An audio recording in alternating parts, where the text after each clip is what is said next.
sí que es cierto que trabajo justo aquí al lado. Y me ha tocado sábado también hacer el mismo trayecto. Y también pues es cierto que las dos tesis doctorales que tengo van sobre entrenamiento en altitud, una altitud simulada, y me planteó Manuel la posibilidad de explicaros un poco cómo funciona este tipo de trabajo, porque de primera mano sé que lo están utilizando algunos miembros del equipo nacional, traigo algún vídeo, alguna imagen, para que veáis un poco en qué consiste y cómo podríamos aplicarlo, sobre todo orientándolo a deportistas de cierto nivel, capaz de formación y demás. Se aleja un poco de lo que os voy a exponer ahora. Entonces, vamos a intentar.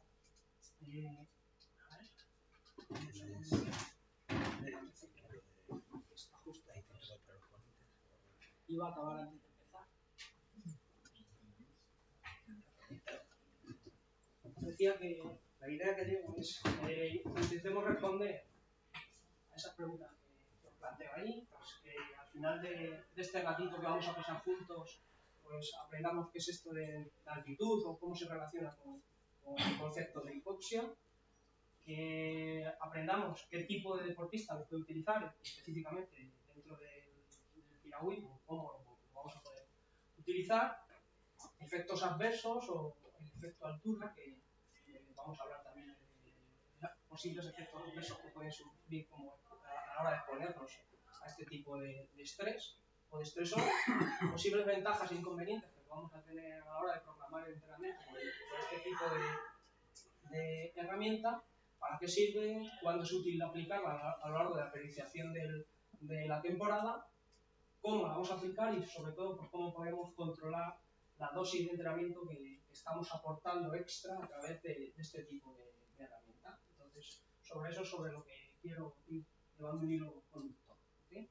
Bien, bueno, pues esto del entrenamiento en altitud de hipoxia, nosotros sabemos que a nivel del mar hay una concentración de oxígeno en torno al 20,9%, una mezcla del aire, pero que cuando vamos subiendo esa presión parcial del gas va a ir disminuyendo. Entonces la disminución de esa presión parcial de oxígeno hace que nuestro sistema cardiorrespiratorio, en concreto el sistema respiratorio, sea capaz de captar de forma menos eficiente ese oxígeno, que el oxígeno llegue de forma menos eficaz al músculo.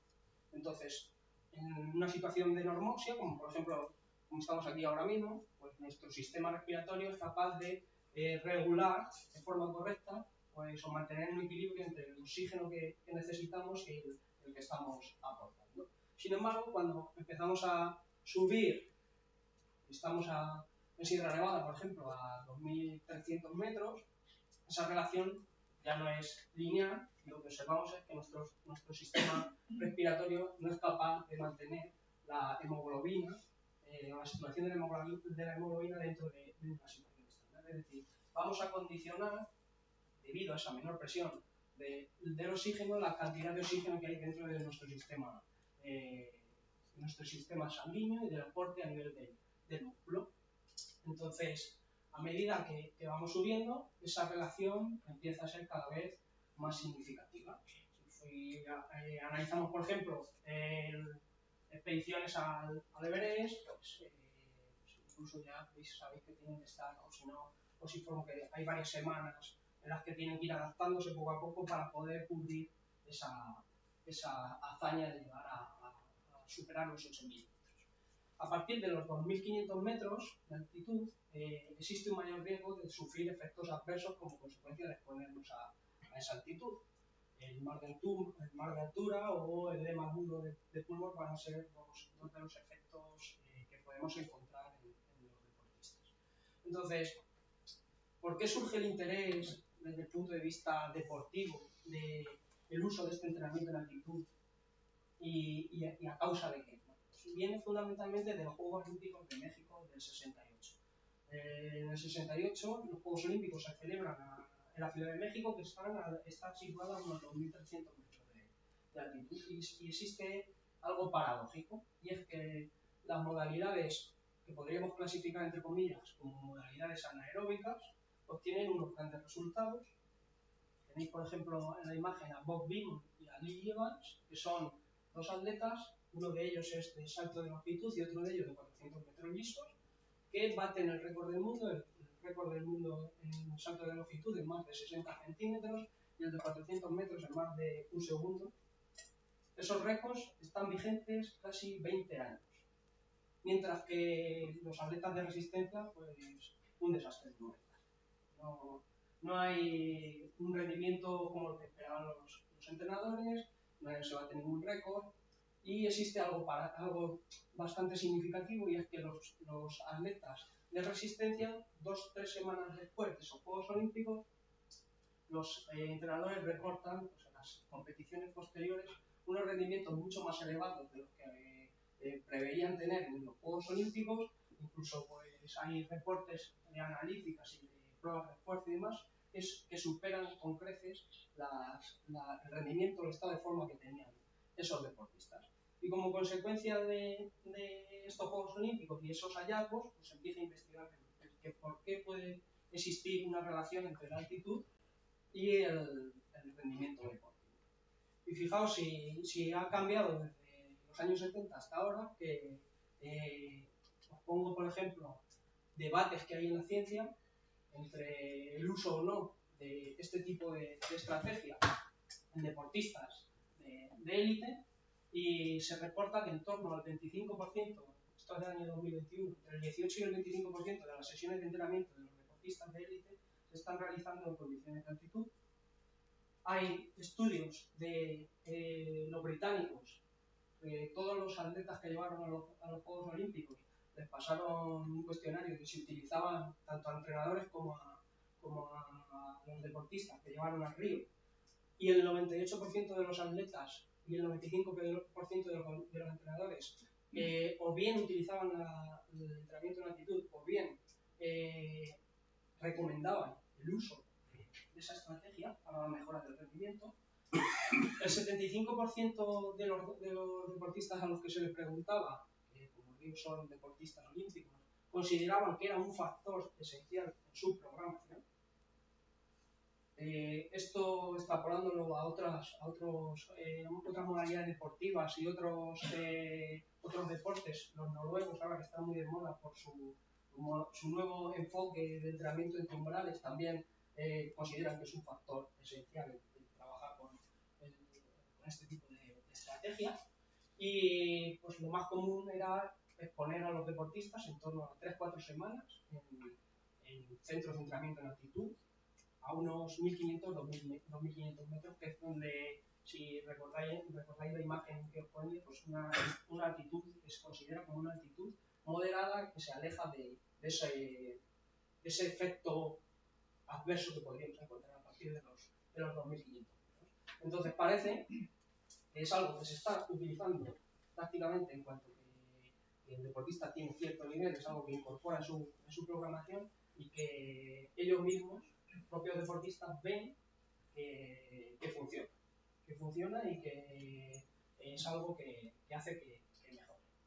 Fijaos si mejora y se empieza a ver incluso como un negocio, que estamos viendo ahí los diferentes centros de entrenamiento en altitud que hay a nivel de Europa, España, Sierra Nevada, Francia, Juan Romeu, hay uno de los más conocidos también, Boulder, Colorado, en Estados Unidos, pero como veis también hay en Sudamérica, en África, en todos los continentes, hay centros de entrenamiento que están situados en altitud y que acogen a los deportistas para realizar sus stages de entrenamiento. La siguiente pregunta sería, bueno, ¿y los piragüistas dónde suelen entrenar?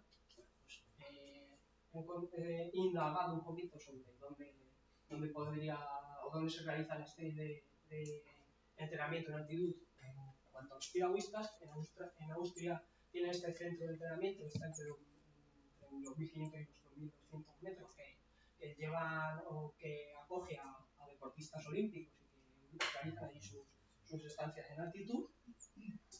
Y pues un sitio también un poco menos frío y más caribeño, en Colombia, pues también he observado que hay estancias del tipo checo, realizan estancias en altitud en ese ambiente.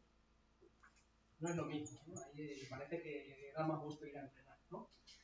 Bien, ¿y qué es lo que pasa cuando cogemos y hemos decidido que vamos a hacer ese entrenamiento de altitud con los deportistas que tenemos dentro de nuestro equipo y subimos? ¿Qué es lo que le pasa a nuestro organismo y qué tenemos que tener en cuenta? Cuando subimos a altitud, vamos a empezar a responder a ese estrés y vamos a responder a nivel respiratorio, a nivel cardiovascular y a nivel metabólico. Desde el punto de vista respiratorio, pues vamos a empezar a hiperventilar.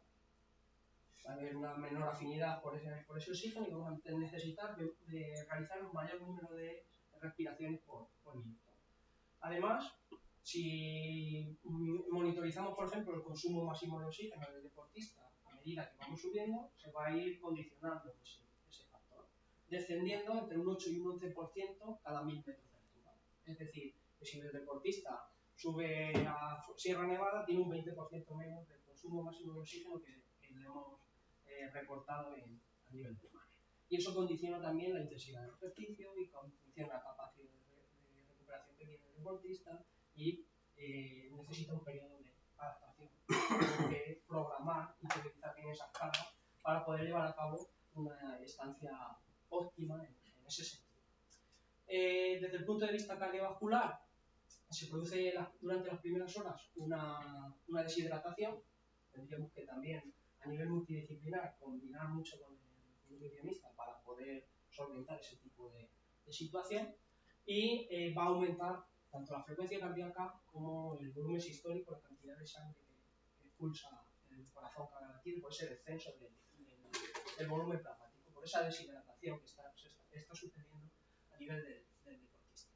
Y desde el punto de vista metabólico, lo que observamos es que existe una mayor necesidad, una mayor implicación del metabolismo anaeróbico a una situación de reposo y durante el ejercicio. Entonces, existe una mayor probabilidad de, a una cierta intensidad, observar una acidosis metabólica y, por lo tanto, tener una mayor... ese lactato, vamos a ver que está mucho más alto en una misma serie que estuviera haciendo en situaciones de nivel de para que nos entendamos. Bueno, y realmente, ¿por qué empieza a producirse esos stays en altitud? ¿Por qué empieza el entrenador a decir, pues vamos a ir a entrenar a altitud porque parece que se producen cambios? Pues la adaptación por excelencia, y la mayor parte de vosotros, si estáis familiarizados con el entrenamiento de altitud, sería lo que pensaríais, el aumento de los glóbulos. Esa estimulación de la eritropoiesis parece ser, o es la primera adaptación a la que pensamos. Si nosotros subimos altitud, vamos a generar una estimulación de la eritropoiesis, nuestra médula ósea va a empezar a producir un mayor número de glóbulos rojos y vamos a ver que aumenta nuestra hemoglobina y que aumenta nuestro hemoglobina. Eso es lo que pensaríamos que sucede. Y por lo que muchos de vosotros pensaríais que hay que subir altitud. Sin embargo, ahora vamos a ver que esa adaptación está ahí, pero que hay muchas, mucho más interesantes que se consiguen en mucho menos tiempo y que realmente son las que yo quiero vender hoy aquí. ¿Vale? Entonces, a los 90, entre la hora y media y las 3 horas de subir altitud, ya empezamos a estimular esa hormona, la eritropoyetina, que la podríamos también, sabéis que muchas del efecto del dopaje busca estimular esa hormona, así se estimularía de forma natural. Y a partir de las 3 horas pues se mantendría aumentada durante los primeros días, luego, como veis, se empieza a normalizar y se mantiene más o menos constante, y eso lo que va a hacer es empezar a generar un mayor número de glóbulos rojos jóvenes, reticulocitos, y vamos a empezar a observar cambios también en esa hemoglobina y en ese número de glóbulos rojos. Vamos a tener mayor número de células a largo plazo que transportan oxígeno, y eso se va a ver cambios también a nivel del consumo masivo de oxígeno. Vamos a ver que mejora el rendimiento del deportista. ¿Cuánto necesitaría de tiempo a la hora de estar en altitud para poder ver cambios en mi deportista, desde el punto de vista significativo? Pues fijaos, en personas que no están muy entrenadas, entre 3 y 4 semanas, a altitudes que están en torno a los 2000 metros. Necesito irme un mes a Sierra Nevada para poder ver cambios en esa hemoglobina, cambios en esos glóbulos. Se habla de en torno a un 1% por cada 100 horas de exposición en personas desentrenadas. Mientras que en entrenados pues, todavía necesita más tiempo por ese menor número, esa reserva de adaptación, que sabemos que necesitamos estresar mucho más a esa persona entrenada, pues incluso veríamos que necesitamos una exposición mucho más larga. En ese caso, los cambios que se observan son de en torno a un 1% a la semana en la hemóglobina. Entonces, esto tiene un hándicap, y es que vamos a necesitar mucho tiempo de exposición natural. Ahora os hablaré también de que no hace falta irse a Sierra Nevada desde hace unos años. Desde el punto de vista metabólico y desde el punto de vista muscular también se producen cambios que van a ser también muy interesantes y sobre los que yo voy a intentar incidir mucho más porque pienso que se consiguen en mucho menos tiempo y que son mucho más beneficiosos que el que nos suba el hematocrito y el número de glóbulos rojos. Y es que vamos a producir cambios en las enzimas que están implicadas a la hora de obtener energía desde el punto de vista de la glucólisis anaeróbica, fructokinasa, lactatoaminogenasa.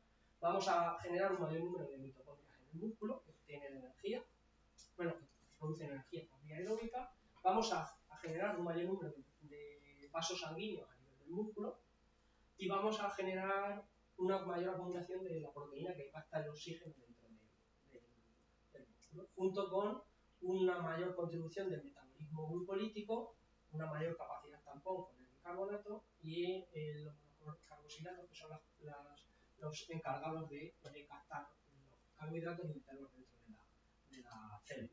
Entonces van a existir cambios que desde el punto de vista metabólico van a ser muy interesantes. Entonces, ¿cómo programamos ese entrenamiento cuando vamos a subir a Sierra Nevada o a Font Romeu? Pues os decía que los primeros días van a ser bastante difíciles para el organismo del deportista. Deberíamos si pensamos en un tipo de microciclo, sería un microciclo de ajuste, lo que deberíamos de programar en esos primeros días, porque se van a empezar a producir cambios, tanto ventilatorios como metabólicos, que comentábamos previamente, y que van a condicionar el rendimiento del deportista. A partir de esos 4 primeros días podríamos observar una normalización de los parámetros y los siguientes días pues empezaríamos a ir metiendo de forma progresiva pues, la carga necesaria. Ahora, ¿cuándo hay que competir una vez bajamos de esa estancia en altitud? Después de 4 semanas, estando en Sierra Nevada o en Font Romeu, que es lo que nos pilla más cerca, ¿cuándo tenemos que programar las competiciones de esos deportistas? Pues si veis en el diagrama, los primeros 4 días van a ser un target, un objetivo a la hora de programar una primera competición. Entonces, si tenemos una competición importante, pues hay que bajar en torno a 2, 3, 4 días antes de esa primera competición. Y vamos a observar ahí un primer pico de la mejora del rendimiento. Pero fundamentalmente, si queremos producir una estabilidad o llevar a cabo, saber que realmente va a estar en condiciones óptimas, existe un plató entre los 16, que va desde los 16 hasta los 21, incluso 35 días, porque tiene una respuesta bastante amplia a la hora de competir. Entonces, un primer plató justo entre los 3-4 primeros días después de bajar y luego 2-3 semanas después de esa bajada sería donde tendríamos que programar las competiciones que quisiéramos preparar con nuestra estancia en altitud. Fijaos que entre los 5 días y los 16 días hay un periodo ahí en el que el rendimiento del deportista está bajando. Entonces, incluso vemos que ese deportista está por debajo de su nivel inicial antes de bajar. No deberíamos de competir en ese periodo de la temporada, en esa bajada. Entonces os recomiendo una primera fase entre los 4 primeros días y una segunda fase mucho más estable entre 2 semanas después y 3 semanas después de la bajada. Cuidado porque, como os digo, hay una respuesta muy individual con respecto a los propios deportistas a la hora de utilizar este tipo de estrategias. Yo decía que no hace falta subir a altitud para poder utilizar este tipo de métodos. Desde los años 90 aproximadamente se han empezado a desarrollar unos dispositivos. En primer lugar se empiezan a desarrollar para pilotos de aviación, por la situación en la que realizan sus tareas, y a partir de ahí pues se han ido extrapolando esos dispositivos a todos los niveles. Son dispositivos que lo que hacen es simular las condiciones que tenemos a 2.500, 3.000, 4.000, incluso 8.000 metros de altura. Hay diferentes opciones. Una de ellas, esto lo que va a repercutir es en lo que cuesta la maquinaria. Una de ellas es ir disminuyendo la presión parcial del oxígeno, que es lo que hace realmente la naturaleza. Y otra de las opciones es cambiar la mezcla del gas, quitando oxígeno y metiendo mayor cantidad de nitrógeno. Entonces, estas cámaras que veis aquí, lo que hacen es meter una mayor cantidad de nitrógeno y son relativamente baratas en comparación con los beneficios que vamos a obtener, o baratas, por ejemplo, para una federación o para un club de cierto nivel. Hablamos de 5.000 euros aproximadamente en una cámara de estas características. Y gracias a esos dispositivos podemos aprovechar para simular este tipo de situaciones que nos encontramos en el ambiente. Y esto ha generado pues, diferentes alternativas o herramientas. De tan solo exponernos a una situación pasiva en la que el deportista está respirando el aire del ambiente, a meter diferentes dispositivos dentro de esas cámaras, o incluso con mascarillas, y dentro de esas opciones pues, podríamos hacer trabajos intermitentes de alta intensidad, podríamos trabajar fuerza, podríamos realizar trabajo de sprints y obtener esos beneficios fundamentalmente metabólicos que se van a obtener con este tipo de herramientas. Entonces, es una herramienta bastante interesante desde el punto de vista de que nos quitamos posibles hándicaps que tiene el subir directamente a altitud. Subir a altitud hemos dicho que son 4 semanas, ahí arriba, los recursos de pagarnos el hotel del centro de alto rendimiento, el irnos, alejarnos de la familia y todo lo que genera recursos humanos que se pone arriba, mientras que este tipo de dispositivo pues, sustituye la altitud natural. Incluso hay veces que se utiliza como medio de preaclimatación a la subida posterior al entrenamiento a Romeo o a Granada, y también incluso durante las propias estancias se utilizan allí, tienen habitaciones que simulan altitudes más altas cuando están durmiendo. También para mantener, una vez bajamos de altitud, mantener las adaptaciones que hemos conseguido en altura.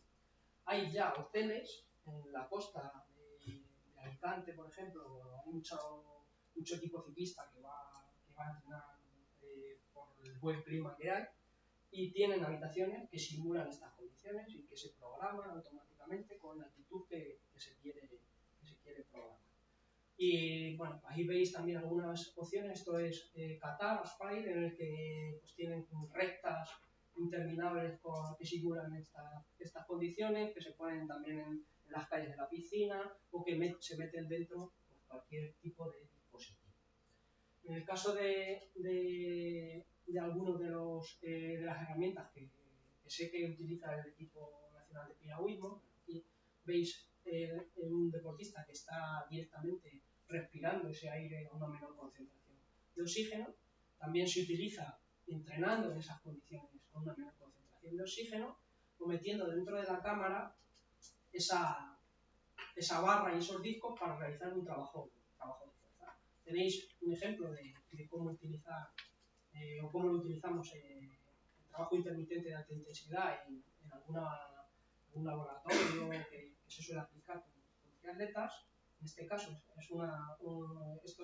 la primera tesis doctoral que hice fue sobre este tipo de trabajo, en el que hacíamos un trabajo intermitente de alta intensidad en esas condiciones, y el deportista pues, realizaba X minutos a esa intensidad y lo comparábamos con un trabajo, con una situación normal, en la que entrenaba sin la mascarilla.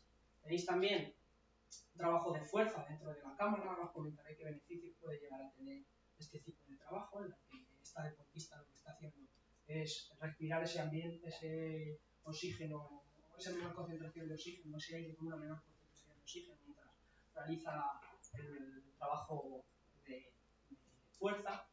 Y en el caso de los deportistas del equipo nacional, lo que están utilizando pues es un simulador que tiene unas características un poco especiales, en el que respiran el aire a través de una mascarilla y están monitorizados de forma continua.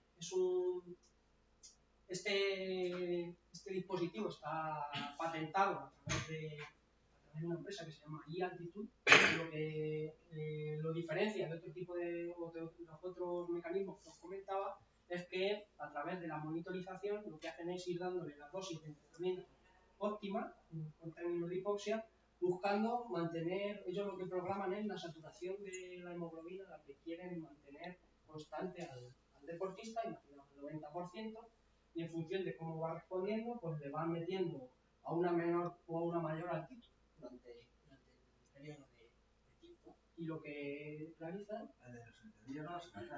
está haciendo... se va a morir, está ahí dándole... tenía 200.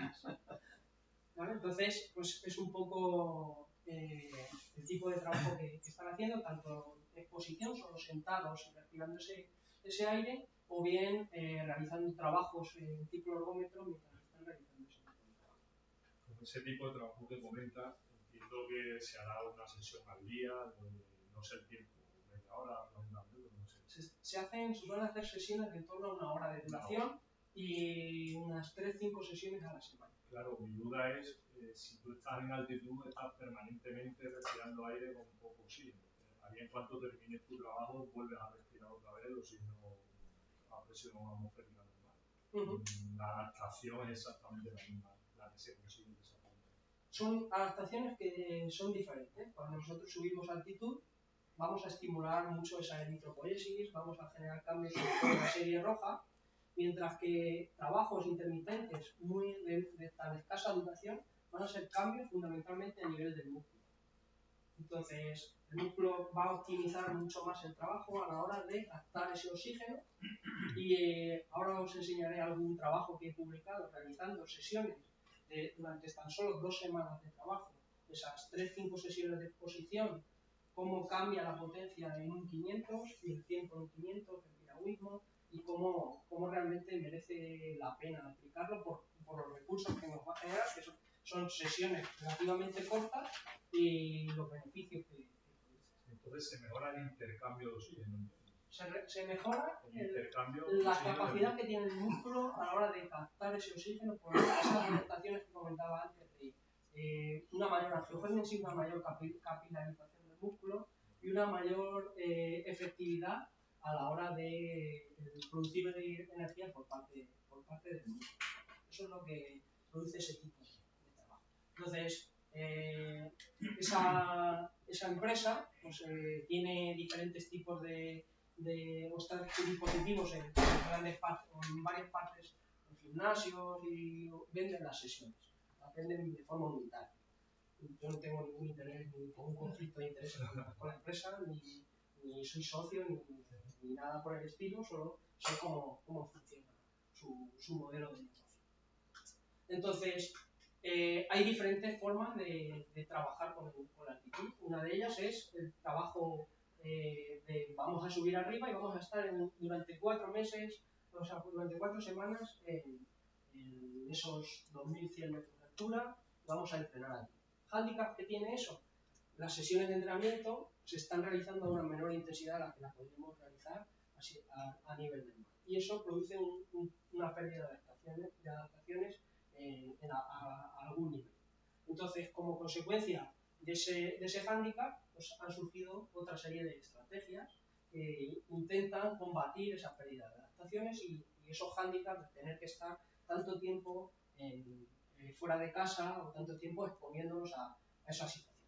Una de ellas es el entrenar arriba y el vivir abajo. Pues, por ejemplo, comentábamos antes, esas 3, 4, 5 sesiones a la semana en la que vamos a ir 1 hora de forma puntual a un gimnasio que vende ese tipo de sesiones, o si tenemos una máquina en casa o nuestro equipo dispone de ella. Entonces, este tipo de estrategia pues, necesita una dosis mucho más baja que las que veíamos previamente.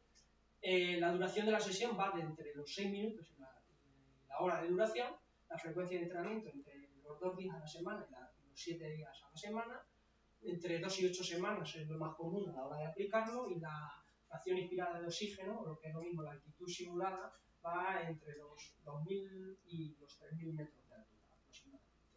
Y se puede utilizar, como veis, pues, respirando únicamente ese ambiente o realizando, por ejemplo, trabajos en los que realizamos trabajos específicos dentro de la propia cámara, utilizando sesiones intensas de entrenamiento.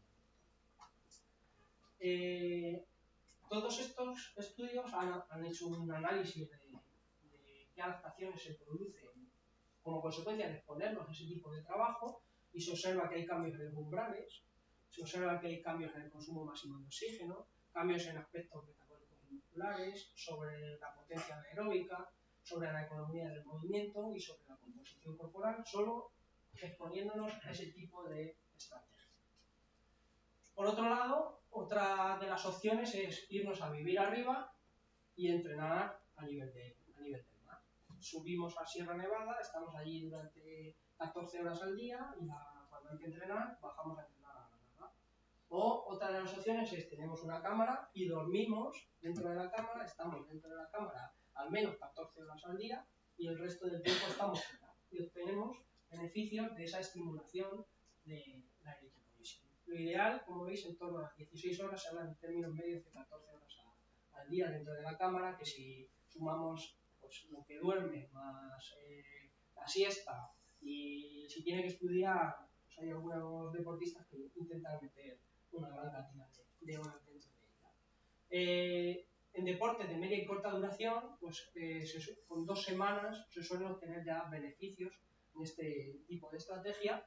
Sin embargo, pues son deportes de fondo, larga duración, pues cuantas más horas más dure ese tratamiento, pues más consistentes son las adaptaciones que se están. Hay otras aplicaciones para mejorar la habilidad de repetir sprints en deportes colectivos, que realmente aquí en este foro pues no tiene mucho interés. Y otra de las opciones es trabajar la fuerza dentro de esas cámaras o realizando la fuerza a través de la respiración, a través de una mascarilla. Genera un mayor estrés metabólico a nivel del uso de la glucólisis anaeróbica, genera un mayor edema, un mayor reclutamiento de fibras y una mayor respuesta endocrina, que se asocia a una mayor ganancia de fuerza y una mayor capacidad de pérdida de masa grasa. Entonces, esto puede ser muy interesante también en deportistas que tienen unas demandas de fuerza muy altas, o incluso, fijaos, por deportistas en los que tienen cierta lesión y queremos que no pierdan parte de las adaptaciones que hemos ido consiguiendo a lo largo de la temporada. Entonces, sobre ese tema iba mi segunda tesis doctoral, cómo este tipo de trabajo de fuerza puede mejorar la ganancia de fuerza y la ganancia de masa muscular, y observábamos que existía un mayor descenso de la masa grasa, un mayor aumento de la fuerza, cambios neuromusculares y sobre la estructura muscular, y también cambios sobre la densidad del músculo y la masa muscular medida a través de densitometría ósea. Aplicamos también este tipo de trabajo utilizando o buscando mejorar tanto las vías aeróbicas como las anaeróbicas, y aplicamos un tipo de trabajo en forma de circuito y utilizando esa estrategia de respirar dentro de la cámara mientras se hacían ese tipo de trabajo, y observábamos pues, que existía un mayor aumento del consumo máximo de oxígeno aplicando este tipo de trabajo, y un mayor cambio a nivel del aumento de la masa muscular y de la fuerza, junto con cambios en la vascularización del músculo, que podrían ser muy interesantes en deportes como puede ser el piragüismo. Entonces, aspectos que tenemos que tener en cuenta cuando estamos utilizando este tipo de estrategia. Pues tenemos que pensar que esto es un estresante más, un estresor más, aparte propio entrenamiento y que mucho puede generar que el deportista no pueda adaptarse a ese tipo de trabajo. Entonces, hay que priorizarlo, hay que ir controlándolo y hay que ir incrementando, por ejemplo, los periodos de descanso. No es lo mismo hacer un trabajo intermitente de alta intensidad aquí a nivel del mar que subir a 3.000 metros a hacer ese mismo trabajo. Necesitamos descansos más amplios, necesitamos controlar mejor esa dosis de entrenamiento y también cuidado con las posibilidades de generar enfermedades, porque subir altitud lleva también asociado, aparte de esa respuesta, por ejemplo, de deshidratarnos, un mayor riesgo de infección de las vías respiratorias altas. El deportista puede llegar a resfriarse o a coger gripes y virus de forma más sistemática. Entonces, deportistas que todavía no estén saliendo de una lesión o que estén acabando de salir de un resfriado, pues a lo mejor posponer esa exposición en el tiempo. Entonces, necesitamos tener unos prerequisitos. Esos prerequisitos son realizar en primer lugar una analítica sanguínea. Esa analítica sanguínea tiene que tener la ferritina por encima del 30, si no, esa estimulación no va a ser eficaz, no vamos a ser capaces, para no existir hierro suficiente, no vamos a ser capaces de aumentar el número de glóbulos rojos, porque está totalmente vinculado. Tendríamos que pensar si queremos subir el estado de forma que puede llegar a tener el deportista. Si es un deportista que, como os comentaba hace un minuto, está iniciándose en la temporada porque ha estado lesionado, pues a lo mejor no es el deportista que debería de subir altitud. Hay que empezar a pensar sobre eso. Buen estado de salud. Hay que suplementar con hierro durante la estancia. Tendríamos que tener también esa simbiosis con el nutricionista para tener un buen aporte de nutrientes, sobre todo de carbohidratos, una hidratación correcta y pensar pues, que durante esa estancia pues, hay un mayor número pues, las kilocalorías van a estar aumentadas. Por otro lado, ¿cómo vamos a controlarlo? Pues hay un montón de dispositivos que nos permiten controlar la respuesta al entrenamiento y a la altitud. Esto que veis ahí es un pulsiosímetro y esto es un medidor de la saturación de oxígeno muscular que nos permiten ir viendo la progresión que tiene el deportista a la hora de realizar una misma sesión de entrenamiento en altitud. Entonces, la monitorización a través del pulsiosímetro, tanto diurna como nocturna, y la saturación a nivel muscular durante el ejercicio es muy interesante.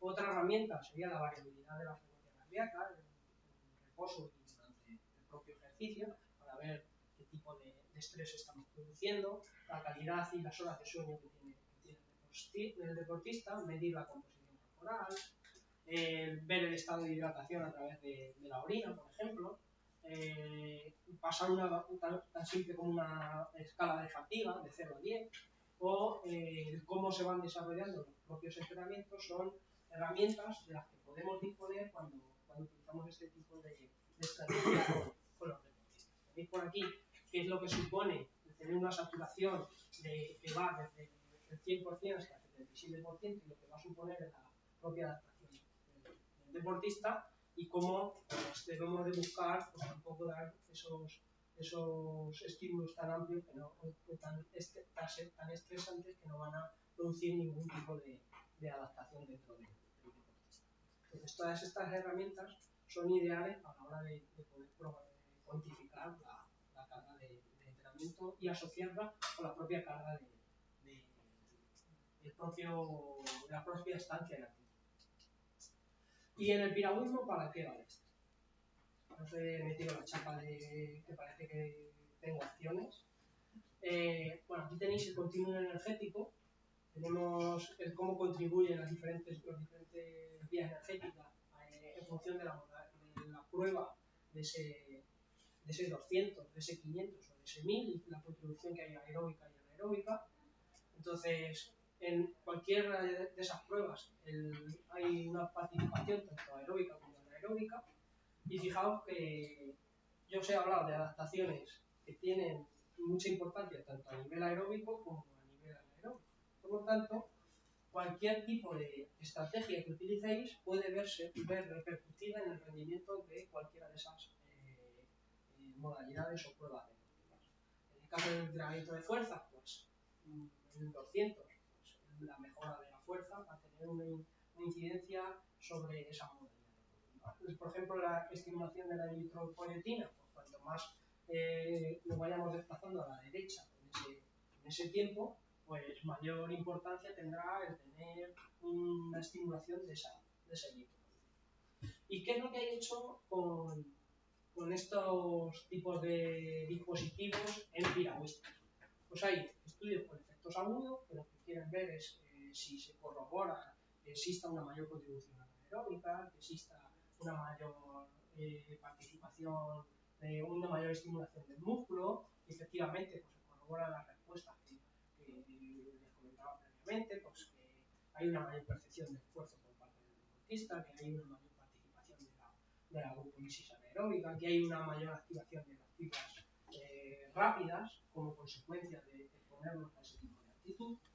Pero realmente lo que nos interesa es pues, qué tipo de adaptaciones vamos a conseguir en piragüistas si exponemos al deportista a este tipo de opciones. Entonces, hay un primer estudio de Bonetti, que es con australianos y gente de Nueva Zelanda, en el que exponen durante 3 semanas, 5 días a la semana, 1 hora únicamente, a respirar aire en una menor concentración de oxígeno, utilizando una metodología parecida a la que utiliza el dispositivo de e-Altitude, y les midieron pues es un 500, un 5% para ver la habilidad para repetir sprints, la hemoglobina y la potencia de ese tipo de pruebas, y observan pues, que el piragüista era capaz de mejorar su rendimiento a la hora de repetir sprints, había una mayor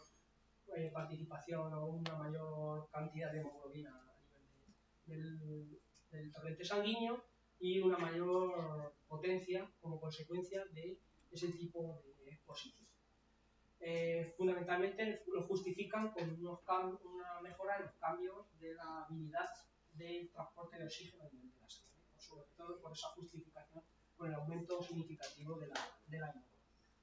Recientemente ha salido otro estudio también, en este caso de hace un par de meses, un trabajo en el que hacían sprints dentro de la cámara con un remolgómetro y un cargómetro, hacían 3 veces 5 sprints de 10 segundos con 20 segundos de descanso a unos 2.500 metros de altitud y solo 2 semanas de entrenamiento, ¿vale? Imaginaos, por ejemplo, la puesta a punto en la que los trabajos más intensos los vamos a meter dentro de la cámara y vamos a hacer pues, 15 sprints de 10 segundos con 20 segundos de descanso. Como veis, el trabajo entre series hay un descanso un poco más amplio y lo que se observa es que mejora el tiempo en un 500 en torno al 4% en comparación con el trabajo en el grupo control. La potencia media mejora un 12,8%. También hay diferencias significativas con respecto al grupo control. Y monitorizaban con ese dispositivo que os enseñaba antes, que monitoriza la saturación a nivel del oxígeno del músculo, y veían cambios en esa oxigenación muscular. Ese músculo oxigenaba mucho mejor y era capaz de captar mucho mejor el oxígeno que le estaban llevando las diferentes arterias y capilares, era capaz de captar mucho más y utilizar mucho mejor ese oxígeno.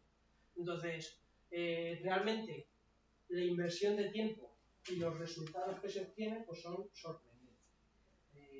Entonces, mi propuesta pues es, hay muy poca inversión de tiempo en este tipo de modalidades de entrenamiento con altitud en comparación con el ir los 4 meses a 4 semanas a altura, el estar 6 horas a lo largo de 2 semanas haciendo 1 hora durante cada una de esas 6 sesiones, pues es realmente un trabajo muy muy escueto y que genera grandes cambios. Hay muy poca interferencia negativa con el proceso de entrenamiento y la recuperación, mientras que si subimos durante 4 semanas la altitud, sí que vamos a tener problemas a la hora de pues comentaba, tenemos pues, diferencias con respecto a la intensidad de entrenamiento que podemos llevar abajo, se nos fatiga el deportista cuando está tantas semanas fuera de casa y tiene grandes efectos, pero son efectos periféricos. Entonces, la idea original de estimular la cantidad de glóbulos rojos como consecuencia del entrenamiento en altitud está muy bien, pero el resto de adaptaciones optimizan mucho más el tiempo que invertimos que tener que tener al deportista tanto tiempo metido en una cámara o arriba en ese tipo de centro de entrenamiento. Entonces, ¿cómo lo podemos utilizar? En el periodo preparatorio, pues podríamos ir a hacer una estancia en altitud buscando aumentar el volumen fundamentalmente. Y si lo que vamos a utilizar es una altitud simulada, pues podríamos utilizarlo para hacer un trabajo de fuerza o hacer un trabajo en el que vamos a dormir dentro de la cámara o vamos a respirar ese ambiente, ese aire del ambiente de forma, o como veis ahí, con una mascarilla. En el periodo específico podríamos utilizar la altitud natural, pero buscando fundamentalmente realizar trabajos ya más intensos. Podríamos utilizar la altitud simulada para realizar sprints, seguir durmiendo en la cámara y seguir respirando aire a través de la mascarilla en sesiones cortas, en torno a 1 hora, y durante los periodos de puesta a punto, fundamentalmente lo que se recomienda es realizar ese tipo de trabajo en forma de sprints durante las 2 semanas, los 10 días de puesta a punto y seguir durmiendo dentro de la cámara. El problema de este tipo de estrategias pues es, lo primero, planteamos, ¿podemos ir a altitud? ¿Cuánto cuesta esto? ¿Qué tipo de deportista tenemos entre manos? Si es un deportista de alto nivel, pues sí podrá. Si es el club que se acaba de crear en Toledo, pues probablemente esto se le quede un poco fuera de recursos. Hay tiendas de hipoxia que os comentaba que tienen un precio pues, elevado para una persona, pero quizás no para algún club. También hay empresas que alquilan esas tiendas y que las pueden alquilar por meses, por ejemplo. Importante también a la hora de dormir, normalmente, pues si es verano, te tienes que meter dentro de una cámara para respirar ese ambiente, ese aire del ambiente, pues es algo que también tendríamos que pensar si a 40 grados a la sombra nos tenemos que meter ahí dentro de una cámara, si vamos a descansar o estamos produciendo una fatiga que no va a ser, o que es más contraproducente, pero los beneficios que vamos a obtener. Si podemos entrenar, qué tipo de intensidad, cómo vamos o qué buscamos en la orientación de esas adaptaciones.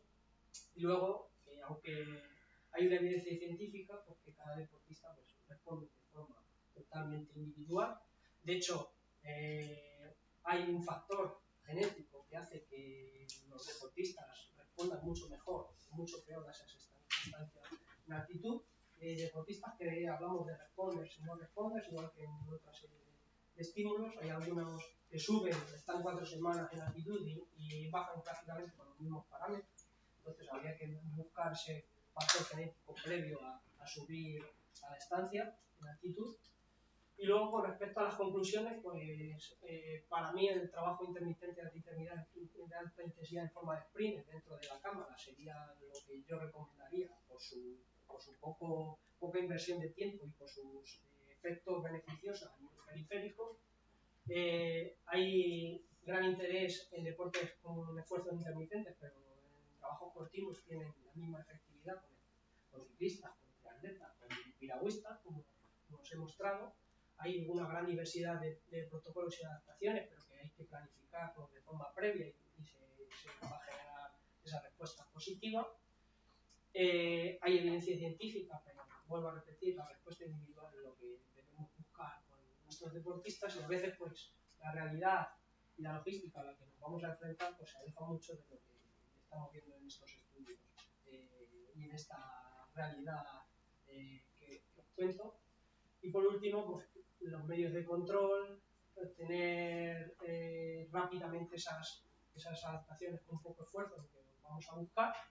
Y también muy interesante, os hablaba antes, para redactar lesionados, deportistas que tengan alguna patología o incluso musculoesquelética, en la que con trabajos que generan mucha menor carga a nivel articular, pues podemos generar un mayor estrés metabólico, haciendo que ese deportista pues, no pierda tantas adaptaciones como podrían perder estando sin entrenar tanto tiempo o entrenando a nivel de. Entonces, ahora es el momento de si hay alguna pregunta o hay algo que queráis que aborde de forma más sistemática, pues tengo vuestra respuesta. Me gustaría preguntarte si en un primer momento el cuerpo se defiende ante ese estrés aumentando el volumen de aire expirado o aumentando el volumen de sangre en circulación. O sea, hay un pequeño... Las primeras respuestas son ventilatorias aumenta la frecuencia respiratoria. ¿Vale? Entonces, el volumen corriente prácticamente es el mismo, pero la frecuencia respiratoria aumenta de forma significativa. Y lo que hace como adaptación a esa primera respuesta es de forma progresiva los riñones empiezan a ver que existe una menor concentración de oxígeno y se empieza a producir una secreción de eritropoyetina de forma continua. Durante la hora y media, las 3 horas ya empezamos a producir esa hormona y eso durante los primeros días, semanas, va a estar mantenido en el tiempo buscando aumentar o contrarrestar la menor presencia de oxígeno en el ambiente, aumentando la cantidad de glóbulos rojos. Eso es lo que hace el cuerpo. ¿Sí? 3 cositas. Con respecto al artículo de los británicos sobre la percepción... El entrenamiento de altitud, sí. ¿El entrenamiento de qué año es? Del 2021. 2021.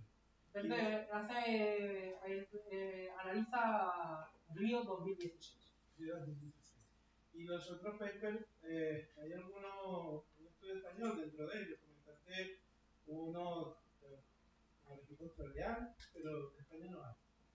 El estudio, hay uno de los estudios que hay una persona española, pero no está hecho con... La muestra no son españoles, ninguno de ellos. O sea, la muestra no forma parte de ningún español. O sea, no hay estudios de este tipo en piragüismo español, no. Hay eso, de Nueva Zelanda y Australia, de estos por aquí me parece que son chinos, te diría. Japoneses parecían. ¿Japoneses? Estudios bibliométricos, revisiones de literatura.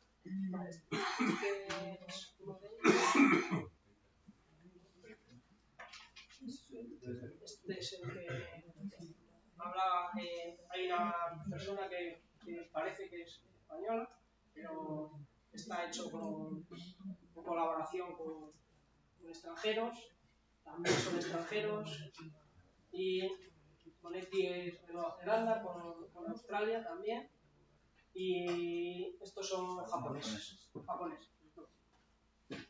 Entonces, no hay estudio, o sea, con otras muestras que no sean piragüistas, puedes encontrar muchos estudios hechos con español, pero con piragüistas, lo que hay hecho a nivel mundial son esos artículos que te he mostrado.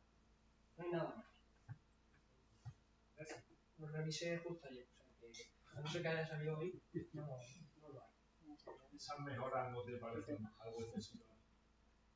Esas que figuran ahí. Es que un 4%, el tiempo de 500 son 4 segundos.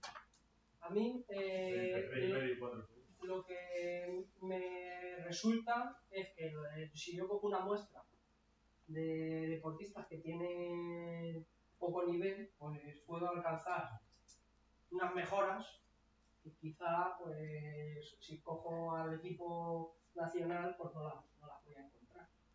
Entonces, la mayor parte de los estudios se hacen con la muestra que tiene acceso el investigador, que no suelen ser deportistas de mucho nivel. Si me lo llevo a otra modalidad deportiva, por ejemplo con ciclistas, sí que yo estoy mucho más familiarizado con esa modalidad deportiva.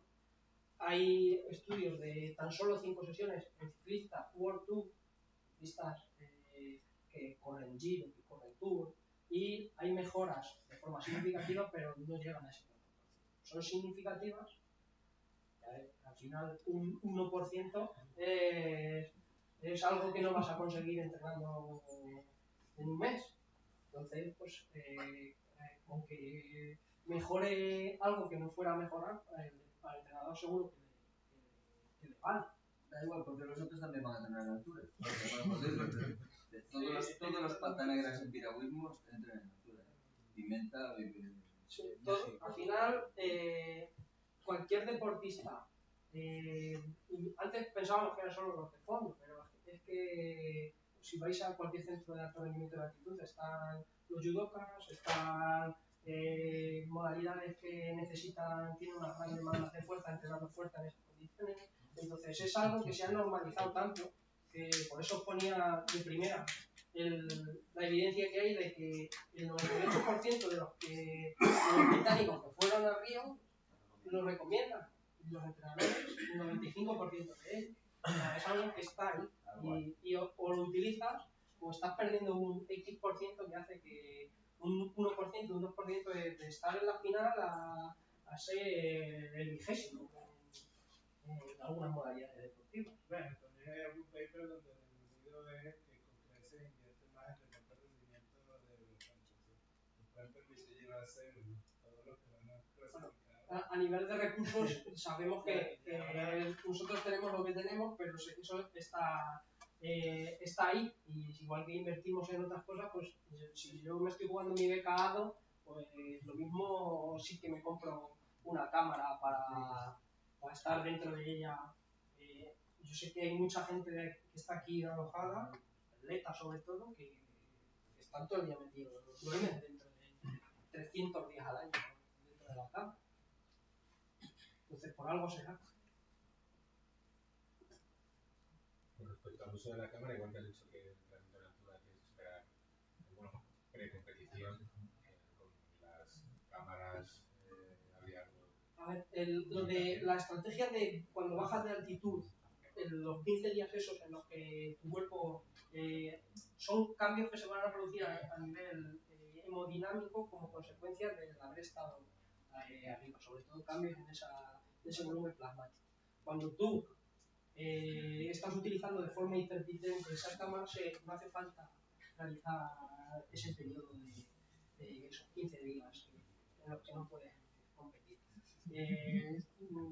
Desconozco si utilizas 15 horas la cámara, si en lugar de dos semanas, pues a lo mejor, pero va a haber un periodo ahí que probablemente exista un descenso del rendimiento.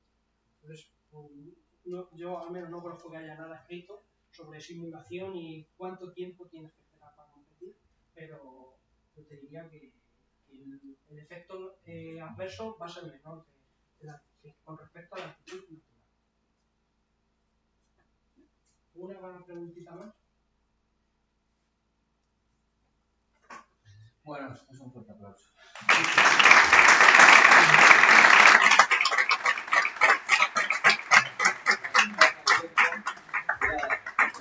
Gracias por venir, espero que os haya resultado interesante, por lo menos que os habrá dado una idea. Y nada, habéis sido unos suscriptores y unas suscriptoras aquí. Pues nada, a disfrutar de la vida.